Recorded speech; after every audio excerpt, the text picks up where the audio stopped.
Bonjour à tous et bienvenue pour une nouvelle vidéo. Il va s'agir aujourd'hui de ma rotation make-up.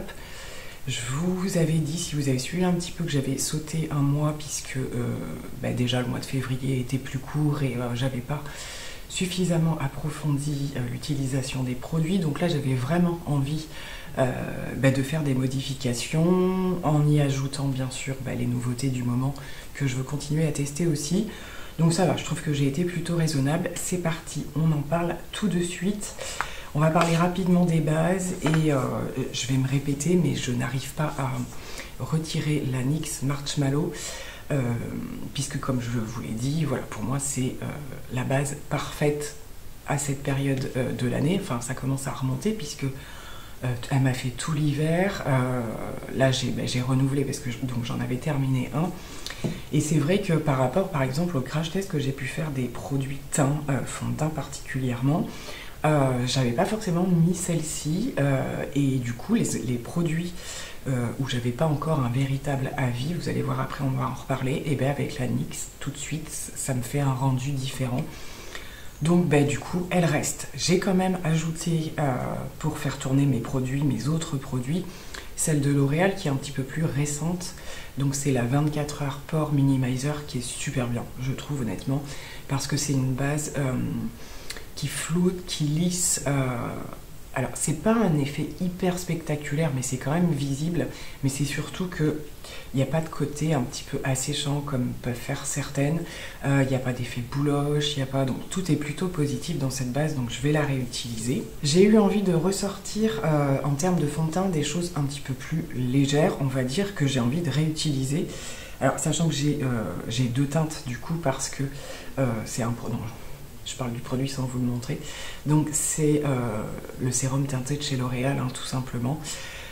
Ça fait quand même un sacré moment que je ne les ai pas utilisés. C'est des produits que j'utilisais énormément sur les maquillages de mariés, d'événements particuliers ou quoi, parce que je trouve que c'est un fond de teint qui s'adapte à plein de types de peau, qui est modulable et qui en même temps ne vous fait pas non plus quelque chose de trop chargé. Donc du coup au niveau des teintes j'ai tout ressorti parce que comme je risque de devoir faire des mélanges vu qu'on est entre deux saisons on va dire, et j'aimerais bien quand même finir parce que vous voyez la plus claire elle en est là, donc si ça va encore, au pire je rajouterai de la teinte un peu supérieure avec, mais il y a peut-être moyen que je le finisse et voir si je l'aime toujours autant. J'ai laissé le Easy Blur d'Huda Beauty puisque je viens de l'avoir et que je continue de le tester. Et effectivement, comme je vous le disais, hein, pour le coup avec la base NYX, voilà, je trouve qu'il y a un super joli rendu. Donc il y a ce fond de teint là et celui de chez Anastasia qui était dans mes nouveautés, que je laisse pour le coup parce que voilà, j'ai besoin d'approfondir aussi mon avis et de les utiliser. Le Easy Blur, je le valide complètement. Vraiment, je l'aime beaucoup. C'est quelque chose de... C'est fin sur la peau, c'est assez joli. Le Anastasia, je suis en train de l'apprivoiser et je commence à trouver des petites techniques pour avoir l'effet un petit peu plus escompté que ses promesses par rapport au test que je vous ai montré. Ça doit être certainement dans la dernière vidéo. Voilà, mais c'est toujours pareil. Hein, la teinte est toujours un petit peu trop chaude, donc au niveau de la saison, ça va aller de mieux en mieux. Et au niveau de la texture, j'arrive à faire des choses un peu différentes. C'est celui que je porte aujourd'hui. J'ai remarqué aussi qu'il fonctionnait super bien avec les produits de crème. Ça rend voilà, quelque chose de super fondu et tout, donc c'est un petit peu plus ce que je fais. Donc voilà, je continue un petit peu de le tester. Et au niveau de mes plus anciens produits, j'ai également eu envie de ressortir le Terracotta de chez Guerlain, qui, pareil, au niveau de la teinte, voilà, on doit être dans la saison où c'est pas trop mal. Et puis voilà, j'avais envie un peu de le retester ces temps-ci, voir ce qu'il donne sur ma peau. Du côté des anti-cernes, alors pareil, j'ai refait quand même pas mal de changements, parce que je tourne avec les mêmes, surtout le MAC, depuis un certain temps. Et je ressors... je pense que je vais pas tarder à faire une vidéo favoris, peut-être par thématique ou quoi, parce que je commence à avoir vraiment des favoris qui se précisent. Le House Lab et le Natasha Denona, sachant que le Natasha Denona, je me suis rendu compte que j'arrivais au bout. Donc autant le remettre et aller à la fin, on verra si je le rachète ou pas. Mais c'est vrai qu'avec le House Lab, qui est aussi assez épatant, je dois bien dire que j'en suis très contente. Donc je vais les reprendre et j'ai quand même laissé le petit dernier de chez Nocibé dont je vous ai parlé. J'ai eu une question d'ailleurs dans une précédente vidéo à laquelle il faut que je réponde, ce qu'on me demandait duquel il s'agissait, et c'est le tout dernier de la marque en fait qui viennent de sortir dans la gamme un petit peu anti-âge. Donc c'est un sérum concealer qui est vachement bien mais qui est super clair par rapport à ma carnation. Donc si je l'utilise pas un peu plus maintenant, ce sera pas bon pour plus tard non plus. Au niveau des sprays fixateurs, je fais dans un certain ordre, hein, c'est pas forcément dans le bon, mais c'est pas grave. Eh bien, je continue d'essayer le tire-tire et je l'aime vraiment beaucoup. Je le trouve bien. Voilà, franchement, ça se passe super bien. Donc, je continue de l'utiliser et j'avais ressorti celui de chez Unique. Alors, c'était le premier, parce qu'ils en avaient sorti un deuxième que j'ai terminé depuis très longtemps. Et il me restait le premier qui est très bien aussi, qui va être peut-être un petit peu moins matifiant, fixe. Il fait le job pour une journée classique. Mais si on veut quelque chose un petit peu plus costaud, il vaut mieux miser sur le nouveau qui était arrivé entre les deux. Voilà, moi je l'ai plus, mais celui-là fait très bien l'affaire. Au niveau des poudres, je garde la Make Up Forever qui est une très très belle découverte. Hein, je vous en ai pas mal parlé et elle tourne depuis que je l'ai dans ma rotation. Et j'ai également ressorti la Katkin que je m'étais procurée sur YesStyle, qui est une poudre avec les 3 teintes comme ça. Voilà, qui est fort sympathique, je trouve aussi. Voilà, et je l'avais mise de côté depuis un certain temps, donc j'avais envie de la ressortir. Alors, on continue. Alors, il y a pas mal de produits qui sont, comment dire, des nouveautés. Et puis d'autres qui sont sortis depuis plus longtemps, mais que moi j'ai eu récemment, voilà. Donc vraiment, on est sur un mix d'anciens et de nouveaux produits. Donc je garde en bronzer le Skin Transforming Bronzer de chez Lancôme, qui est juste magnifique. Je l'utilise vraiment beaucoup et je l'aime vraiment beaucoup. Il est super bien pigmenté, je trouve.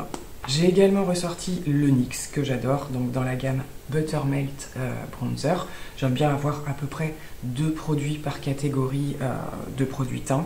Je l'ai réutilisé là depuis que j'ai refait ma rotation et je l'aime vraiment toujours autant. Dans les blushs, eh bien, je garde le Fenty qui est dans les derniers que j'ai pu avoir dans la teinte Brick. Voilà, je vous ai montré pas mal de petites...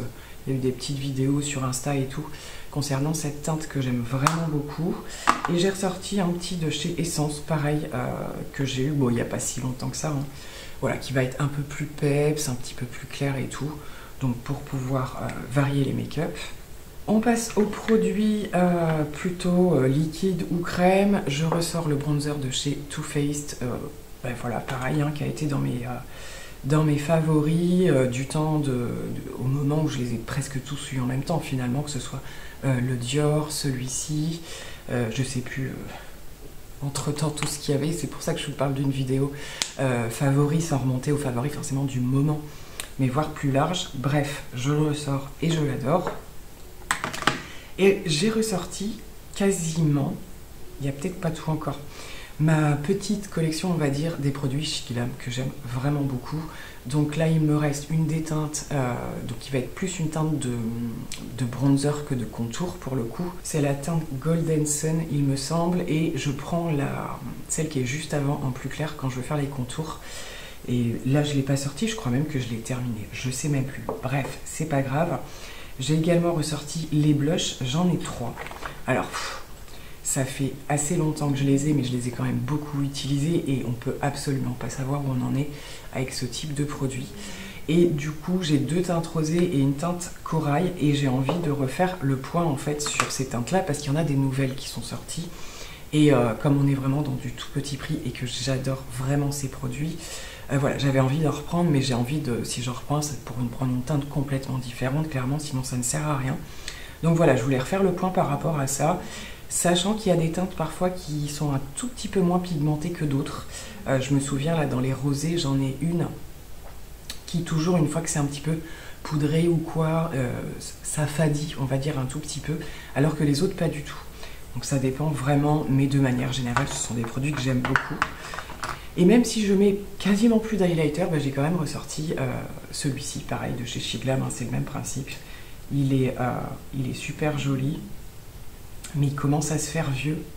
Donc je vois que la texture commence à être un petit peu plus, voilà, moins fluide et tout. Je l'ai re-swatché, je ne sais pas si vous allez le voir par là. Donc je vais essayer de le réintégrer et puis de le terminer avant qu'il soit fichu quand même, ce serait pas mal. Je garde également le Huda Beauty en teinte latte puisque Ça peut même être un produit les jours où vous n'avez pas le temps que vous utilisez pour faire tout en fait, parce que c'est vraiment une teinte, voilà, une teinte marron passe-partout, blush, bronzer, donc hyper pratique et vraiment je l'adore. Et ma fameuse petite astuce du Teddy Tint là, de chez Maybelline dont je vous ai parlé la dernière fois. Pareil, parce que donc, ça fait beaucoup de blush liquide, mais c'est aussi pour faire le point justement, et pas... ça me permet, je sais pas comment vous expliquer, mais en termes de prévision d'achat, ou alors on s'enflamme parce qu'il y a une nouveauté, là je sais qu'il y a les nouveaux Rare Beauty qui vont arriver avec l'effet un petit peu mousseux, et je me dis c'est bien aussi de refaire le point comme ça dans les rotations sur ce qu'on a, parce que si c'est pour retomber, même si les textures sont super, mais retomber à chaque fois sur les mêmes teintes, c'est un petit peu dommage. Donc voilà, là on est sur une rotation où je refais bien le point sur mes produits liquides. Bon, ça avance plutôt bien parce que comme je vous le disais, voilà, j'ai quand même limité, j'y suis allée un peu plus lourd sur les produits liquides, mais les produits poudre et crème, eh bien, on a fini. On passe aux yeux. Donc quelques palettes, mais je ressors quand même deux fards liquides, celui de chez Armani, que j'ai depuis pas si longtemps que ça non plus, j'avais envie de le ressortir. C'est le 68S et c'est les High Tint, donc un superbe fard à paupières qui fonctionne très bien même tout seul.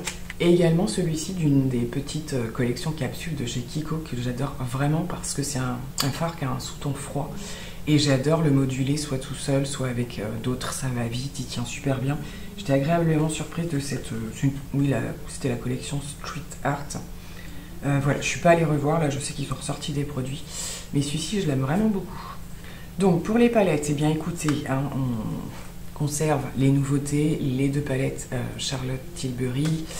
Pour le coup, alors je m'étais dit que pour cette rotation qui ne devrait pas durer longtemps, je vous ferai peut-être défiler des swatchs. Ça peut être sympa aussi de temps en temps, même si ceux-là, pour ceux qui me suivent sur toutes mes vidéos, vous les avez déjà vus. Mais là, regrouper tous les swatchs, parce que j'ai dû les garder, je pense. Donc de la neutre et de la un petit peu plus verte. Je garde également, pareil c'était dans ma dernière vidéo, la palette de mat neutre de chez Natasha Denona. C'est la palette qui pourrait presque rester, comme je le disais, sur notre coin maquillage parce qu'elle sert tout le temps. Et je ressors la mini rétro avec laquelle je me suis remaquillée aujourd'hui et qui fera partie, qui sera peut-être déjà sortie, de mes vidéos que je fais un petit peu sur TikTok et Insta, des pépites oubliées. Et c'est vrai que la mini rétro en fait partie parce que ça c'était vraiment... ça a été une de mes palettes, même si elle est toute petite, favorite par rapport à ces teintes de fard. Et voilà, honnêtement, je me suis régalée à la réutiliser aujourd'hui. La lumière n'est pas top pour vous montrer tous les reflets, mais du coup, il y aura le petit maquillage en vidéo que vous pourrez voir. Et pour terminer, je ressors une palette un petit peu plus printanière de chez Beauty Bay, la Botanical. Voilà, alors c'est Aurélie de la chaîne Juste Aurélie qui m'a retenté en sortant cette palette, et aussi parce que la marque ressort une palette botanical avec des petites modifications plus ou moins importantes en fonction des tailles des palettes, puisque vous avez toujours la petite, la plus grande où il y a plus de teintes, et il y a plus de vert clairement, donc c'est vrai qu'elle est très tentante, mais je me suis dit bon, j'ai quand même celle-ci déjà que j'utilise pas énormément non plus. Je l'ai utilisée pas mal lorsque je l'ai eue, et là j'ai envie de la ressortir, et c'est vrai que je la redécouvre. Je me suis remaquillée pour l'instant une seule fois avec, mais j'ai des petites choses qui me tentent à refaire dedans, et pareil, je vous la re-swatch et je vous refais passer du coup les images, parce que je trouve... Voilà, c'est vraiment une des palettes Beauty Bay que je trouve originale, qui change un peu de ce que je peux avoir. Voilà, là on sort quand même si on peut faire du nude, mais on sort un petit peu du classique, et on peut faire des choses un petit peu plus élaborées. Et j'ai 2-3 petites idées de maquillage pour cette palette. Voilà, j'en ai déjà terminé avec cette vidéo de rotation, mais je trouve que ça suffit largement. Comme d'habitude, on se retrouve dans les commentaires, on n'hésite pas à discuter, à échanger, et voilà, je m'attelle de plus en plus à essayer de répondre instantanément quand mes vidéos sortent, mais c'est vrai que j'ai tendance à laisser traîner un petit peu. Je repère souvent, je vous explique un peu mon fonctionnement, surtout là où il y a des questions, j'essaie quand même d'y répondre assez souvent, mais même quand il n'y en a pas, c'est vrai que j'aime bien échanger avec vous, et puis il y a toujours par-ci par-là des commentaires tellement bienveillants qui font beaucoup de bien, honnêtement. C'est adorable de votre part, voilà, des noms qui reviennent très souvent et tout. Et voilà, je vous réponds en général, les likes, etc. Mais ça fait vraiment plaisir, je vous le confirme. Allez, je vous fais plein de gros bisous, à très vite, bye bye.